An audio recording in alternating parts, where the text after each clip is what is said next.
Erotica essentially capitalizes on our fallen nature to want to be desired.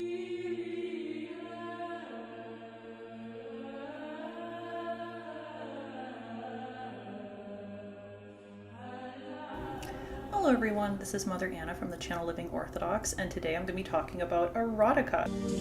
Brother, I'm going to try to talk about this topic as cleanly as I can, but just because it's the nature of erotica and therefore it's a sexual topic, there's certain words that are going to be inevitable for me to say. Secondly, this video is obviously not for the kiddos. Make sure your kiddos are not around if you're watching this, but I definitely think a mature teen could handle listening to this. And thirdly, there's a lot of women, regardless if you're Christian or not, who struggle with erotica, so that's why I'm gonna get into it today. Back when I was in college, I would say like 12, 13 years ago now, the professor asked us what was the last book we read. Literally everyone in the class except for the two of us said 50 Shades of Grey. what's that? What's that, brother? So even for me at the time, that was really shocking and eye-opening to see what an impact that piece of trash book had on people. Cast it into the fire! Destroy it! No. And how popular it was. And secondly, was that when I filmed the romance video with my husband, I was reading, trying to find like recommended books on romance on Goodreads, Amazon, a few other platforms, but it was Goodreads in particular that they were having ads everywhere because this was during the month of February, aka Valentine's Day month. So out of curiosity, I clicked on it and wowzers. Apparently now erotica is labeled as romance because that was pretty much the entire selection. They had it all. They had almost every genre. I was surprised. It was like group encounters, BDSM of course, encounters with vampires, fallen angels, with literal monsters that I do not care to elaborate on. Apparently stories of Italian mafia are a thing now. I don't know why you would want to picture an erotic scenario with literal killers, but we're at that point now. And even bestiality. Here's my football. I wish I was kidding when I said that. I think some would justify by calling it a furry, but I don't care. It has tails, it's got ears, it's got horns, it's covered in fur. That thing is an animal, okay? It's not a human. Basically, reading erotica is considered, I think it's obvious by what I just went through, wildly acceptable now. And especially encouraged by radical feminists for being quote-unquote empowering and liberating to women. We're very quickly going to get into why that is false and not true at all. And erotica is essentially pornography, but through the use of imagination and obviously written format. And that's what makes it very appealing to most women, is that it's because we're less stimulated visually, and with the use of the imagination, women can picture something that's ideal by their standards and therefore making it to this more personal and emotional experience. And the purpose of erotica is to elicit an arousal as a form of escapism, of course. Many will justify reading erotica very similar to when men struggle with the Japanese cartoon 18 plus content. They'll justify by saying, well, it's not as harmful as the visual pornography, where it includes real people, because there's no one getting trafficked, there's no drug abuse, there's no injuries happening, there's no abortion behind the scenes, etc. And technically, that is true. It's definitely less harmful that way. But that's what makes it deceptive, because it's still not going to be incredibly harmful on yourself, but this will be harmful in your marriage and how you end up viewing the opposite sex. It can really make you develop depraved sexual appetites, or just quite frankly, have a thing for certain fetishes. So, what makes erotica bad? Well, we're going to get into that. And when I go over the consequences of reading erotica, you're going to notice it's going to have a lot in common. Almost the same consequences, just like when people struggle with the visual 18 plus content. So for one, when you read this stuff, you are at high risk to end up self-abusing, aka masturbating. Like I said, that's the purpose of it. It's meant to elicit arousal, right? And of course, this is a serious sin in the church. It's one we should really avoid. And with women, I would honestly argue self-abuse becomes even more addictive because studies have shown consistently women have a hard time to achieve release, But almost without fail, they can achieve release when they abuse themselves. Like once you get into the habit, it's very hard to break free from that. It takes a lot of struggle. So in other words, don't tempt yourself by reading this kind of material. Destroy it! Secondly, it sets unrealistic expectations of what you think relations should be like. So the men in these books are always depicted as always knowing how to pleasure the female character, making it into this ridiculous, over-the-top cosmic experience. And it doesn't matter what deplorable things he does to her. He could literally even assault her, degrade her, humiliate her, get multiple people involved. By the end of it, she'd be like, oh, it was worth it. No. I had such a great time. Yippee-ki-yay, it all works out. Do I really have to elaborate how toxic and dangerous that message is? And not only that, that is flat out insulting to real victims of abuse. And not only that, sex is treated as nothing special nor sacred in this kind of material. And this part I'm going to try to say as cleanly as I can, but in this kind of material, just like what you see with the visual online content online or in movies, etc., they always depict women in casual encounters as always being pleasured, right? She always has this stupid, over-the-top reaction. That's not how women work in reality. There's been studies done on this for the last 3 decades now, and consistently what you get to see is that it doesn't matter if you lost your virginity or you have lots of experience with men, so 10, 20, 30 encounters. Women only achieve climax 10% of the time during casual encounters or not serious relationships. This number goes from 10% were able to achieve climax to 70 once you're in a loving, stable marriage. And the reason for that is because you actually trust each other. You know each other. He knows you, you know him. You're comfortable. You have that emotional intimacy that is so vital. And very quickly, we'll go over what are proper marital relations like. Proper marital relations are meant to be a selfless experience where you really pay attention to your spouse. Are they comfortable? Are they in pain? Are they stressed? Are they tired? Because those are really important factors. You have to have healthy communication between each other. You can't just expect your spouse to read your mind. You have to communicate a lot of things. You're open to life being made between your union, right? And that's what makes it so beautiful. And not only that, we as Christians obviously consider marital relations to be very sacred, because this is such an intimate act. This is the most vulnerable as you're ever going to get with another person. But the point is to draw you closer together as a couple. It's meant to strengthen your marital bond. And as we know, God doesn't suddenly leave the room because you're having hanky-panky. He's always present everywhere. So this is why we should try to keep our union without the depravities as much as we can. Because God is still present there. He doesn't suddenly disappear. And when we get into like debauchery and fetishes, it's just insulting and dirtying what was not supposed, like the stuff wasn't meant to be there. Now that we know what actual marital relations are like, we can continue. You never see the consequences of the character's actions. So for example, unplanned pregnancy, an STD. He never ditches her after doing the deed, of course. No. He's just always available. We never get to see that it was not a pleasurable experience for her, if there was any regrets from either one. There's no trauma. Like I mentioned earlier with some of the weird fetishes and genres they have, this would definitely induce in real life the woman to be severely traumatized, but in these stories, no. Heaven forbid. No. No regrets, guys. I regret nothing!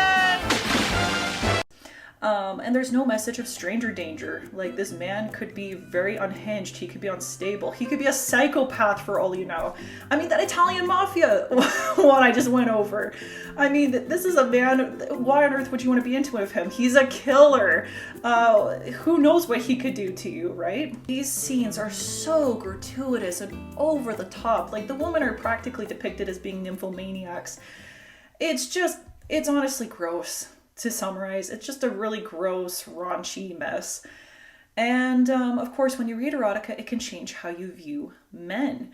It can make you want to seek men with abusive tendencies. So men who are domineering, controlling, possessive, obsessive, and narcissistic. And you can end up confusing these traits, thinking that, oh, he's a dominant, confident man, because that's how they're depicted in these books, when in reality, these type of men are massive walking red flags. This is the type of man you never ever want to be with, because he's unstable. He has no self-control. He is fueled by his emotions. He's a broken, damaged person. I don't know you, you don't know me, let's just get married. I cheated on you. Based on numerous factors, that's not up for you to fix him. Like, this is the type of man who has to fix himself first. And this is the type of man, if you end up with, he will destroy your life. He will break you. And you'll probably end up walking away from the faith, because that does happen to women if they end up getting really traumatized or being with abusive men. It can really damage your spiritual life, of course. Reading erotica may make you unfairly compare your husband to these men in these stories, aka these phantoms. So for example, you might be comparing how he talks to you, how he seduces you, his performance. I've actually heard back in my secular days, someone would complain about that if they would read these stories or watch those certain movies and be like, he doesn't do this, he doesn't do that. But it's like, you shouldn't want him to. This is a curated product. This is no different than if your husband's comparing you to some actress he's seen the 18 plus content. Like, this is a performance. This is not a reflection of reality, and you should not want your spouse to be like this, to be this selfish, hedonistic person. You should love your spouse for who they are. And like I said, I already went into how incredibly broken these type of men would be in reality. You don't want your husband to be like that. You want him to be loving. You want him to be gentle. You want him to be selfless, not this travesty that we see in these stories, or performing a certain way when it's just fueled off of selfishness rather than being selfless. By the way, quick side note, it's also ludicrous to think that a handsome, powerful, wealthy, and a high status man essentially would only have eyes for this one woman, right? Because he has this hyperfixation on the female character all the time. What a bunch of malarkey. Men like this in reality usually end up, not to generalize, but it's true, they end up having a string of mistresses, some as young enough to be their daughters, for Pete's sake. They go to brothels and they say the same type of script to multiple women. You know, they pull the same seduction techniques. They kind of have, like, these playboys kind of have a similar gimmick that they use for so many women, and unfortunately it can work because of the fact they know they're good looking, they know they have the wealth, they know they're considered high value. This is also stupidly unrealistic thinking, like, oh yeah, a guy like this in real life would only have eyes for me. Sorry sweetie, he's gonna end up having a line of other women he's doing the same nonsense to. Sorry, one sec. I'm so pregnant. Whew, I gotta catch my breath for a moment. But of course, reading erotica can make you pressure or want to do these things with your husband. 50 Shades of Grey is a classic example. A lot of women got curious about BDSM and asked their husbands if they wanted to get into BDSM with them. And we know the disastrous consequences that fetish alone has. It is highly addicting. It is very warped and twisted. Abuse does not equate to love. Humiliating and wanting to be degraded is coming from a very broken place. And it's not just BDSM, like, it encourages people to get into depraved roleplay fantasies, using toys, getting another person involved, wanting to have corn play while you do the deed, you name it. Like, there's so many things it can inspire people to do. And these things are so forbidden in the church. You know, they're harmful to your marriage because not only do you end up losing your dignity, but your spouse ends up losing his dignity. And you're tempting your spouse to fall into sin. So how terrible is that? And like I said, these fetishes are so addicting for people because they always stem from a broken place within us. And it's very hard to break free from. And then the danger of getting involved with any sort of fetish is that people will tell you it is hard to enjoy normal relations again. It's like when people get involved in threesomes, most of the time they end up breaking apart because they don't know how to enjoy having relations just being with the two of them again. consistently. It's really tragic. So it's a recipe for a disaster in a marriage. Not saying you can't overcome it, if any of you watching this had this struggle, because you most certainly can, but it's going to be a painful recovery process. And over time, relations with your husband may seem boring or not as exciting as what you're reading in these stories. And women then end up imagining these scenarios to even achieve climax when they do have relations. So there's the huge risk of that too. So, in summary, just like the 18 Visual Plus content, it is devoid of love and respect. There are no healthy dynamics or good messages. There is nothing edifying in these stories in the slightest.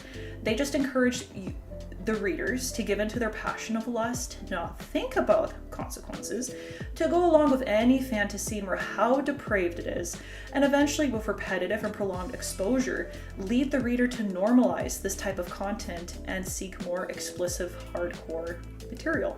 Erotica essentially capitalizes on our fallen nature to want to be desired, to want to be seduced, to drive men crazy and have them become insatiable for us, to be hyper fixated on us, when obviously this is very unhealthy. And frankly, the characters in these stories are just awful people. The stories are beyond laughably bad. The writing is atrocious in these erotica books.